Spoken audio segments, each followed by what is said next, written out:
The Lodi dynasty, Lodi, Persian, was a Pashtun dynasty that ruled Delhi Sultanate from 1451 to 1526.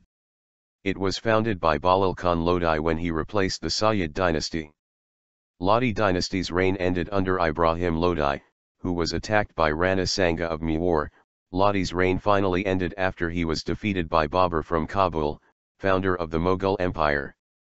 Bahlul Khan Lodi, R. 1451-89, was the nephew and son-in-law of Malik Sultan Shah Lodi, the governor of Sirhind in Punjab, India, and succeeded him as the governor of Sirhind during the reign of Sayyid dynasty ruler Muhammad Shah, Muhammad-bin-Farid.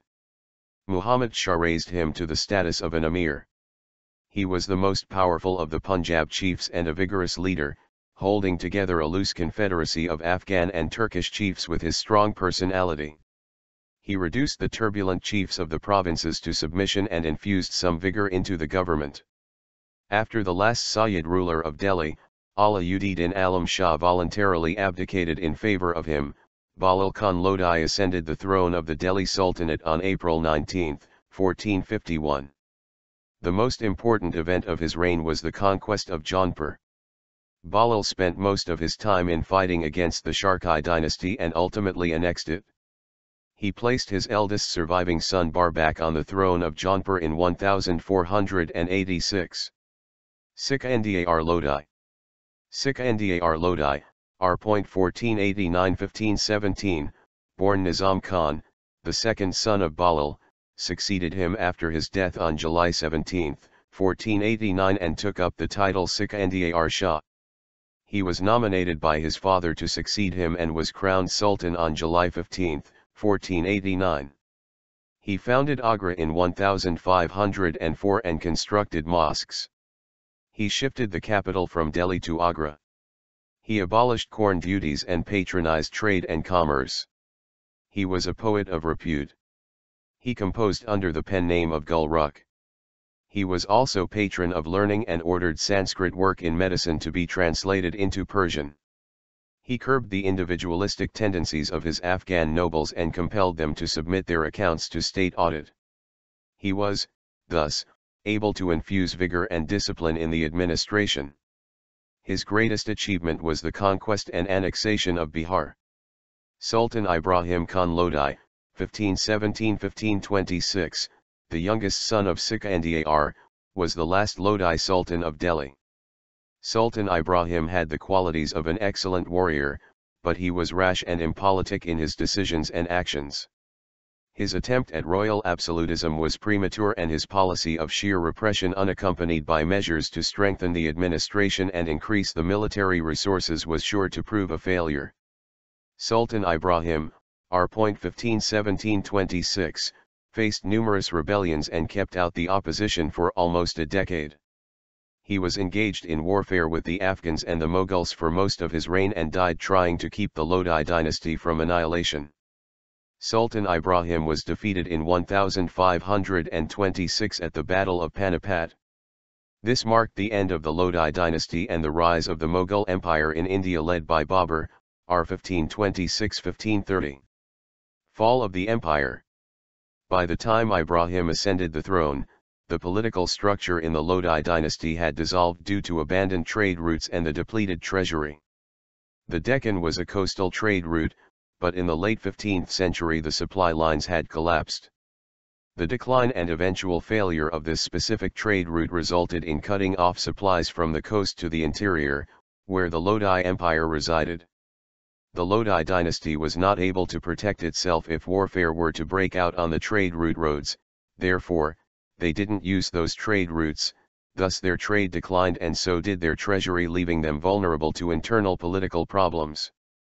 In order to take revenge of the insults done by Ibrahim, the governor of Lahore, Bahlul Khan Lodi, asked the ruler of Kabul, Babur, to invade his kingdom. Ibrahim Lodi was thus killed in a battle with Babur. With the death of Ibrahim Lodi, the Lodi dynasty also came to an end. Afghan factionalism.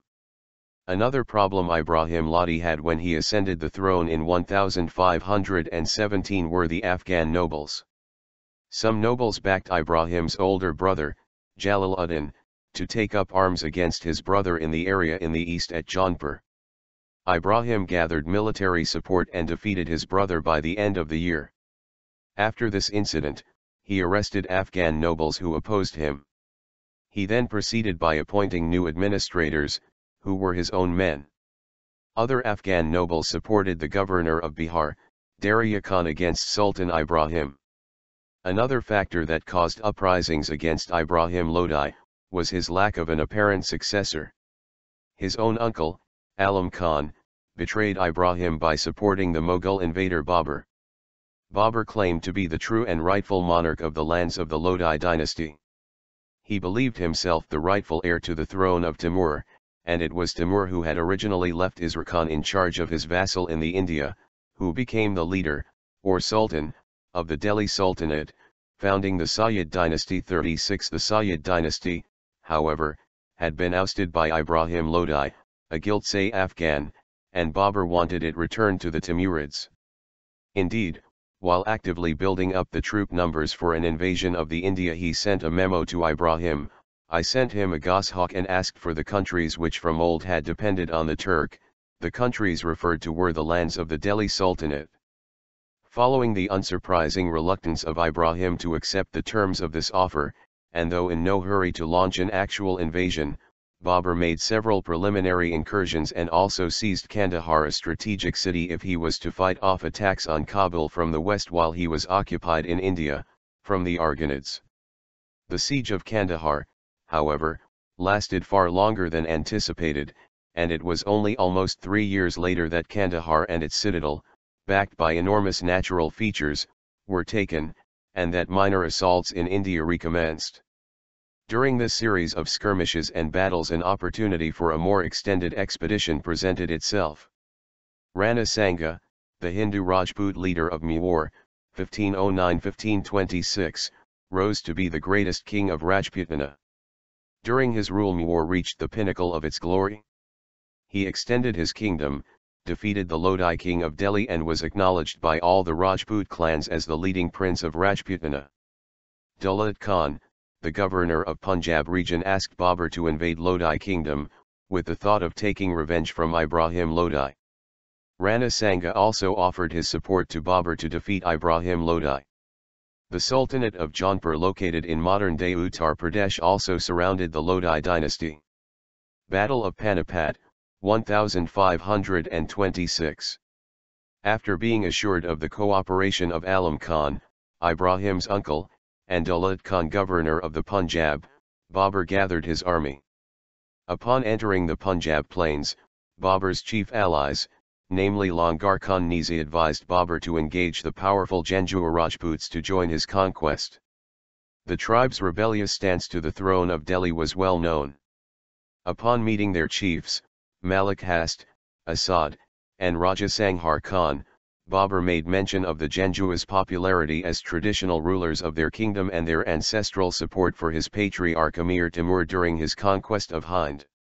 Babur aided them in defeating their enemies, the Ghakkars, in 1521, thus cementing their alliance. Babur employed them as generals in his campaign for Delhi, the conquest of Rana Sanga, and the conquest of India.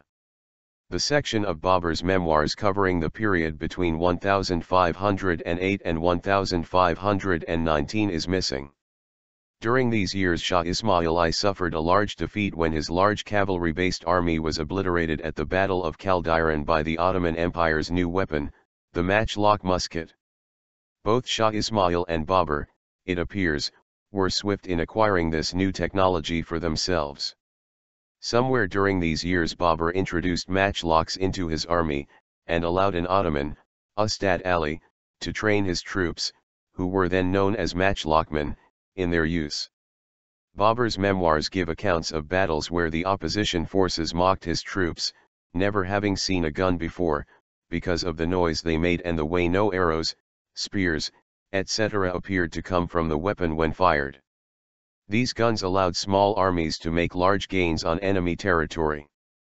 Small parties of skirmishers who had been dispatched simply to test enemy positions and tactics, were making inroads into India. Babur, however, had survived 2 revolts, one in Kandahar and another in Kabul, and was careful to pacify the local population after victories, following local traditions and aiding widows and orphans. Babur wanted to fight Sultan Ibrahim because he wanted Sultan Ibrahim's power and territory. They did not fight against each other because of religious affairs. Babur and Sultan Ibrahim were both Sunni Muslims. Babur and his army of 24,000 men marched to the battlefield armed with muskets and artillery. Sultan Ibrahim prepared to fight by gathering 100,000 men, well armed but with no guns, and 1,000 elephants. This is known as the Battle of Panipat in 1526. Sultan Ibrahim was at a disadvantage, not only because of his outmoded infantry, but also the internecine rivalries. Even though he had more men, Sultan Ibrahim had never fought in a war against gunpowder weapons. Strategically, Sultan Ibrahim didn't know what to do militarily. Babur had the advantage right from the start. Sultan Ibrahim perished on the battlefield along with 20,000 of his men in April 1526. Accession of Babur and the Mughals. After Sultan Ibrahim's tragic death on the battlefield, Babur named himself emperor over Sultan Ibrahim's territory, instead of placing Alam Khan, Ibrahim's uncle, on the throne. Sultan Ibrahim's death led to the establishment of the Mughal Empire in India. He was the last emperor of the Lodi dynasty. What was left of his empire was absorbed into the new Mughal Empire. Babur continued to engage in more military campaigns. Mahmud Lodi. Ibrahim Lodi's brother, Mahmud Lodi declared himself Sultan and continued to resist Mughal forces. He provided 10,000 Afghan soldiers to Rana Sanga in Battle of Kanway. After the defeat, Mahmud Lodi fled eastwards and again posed a challenge to Babur 2 years later at the Battle of Gakra.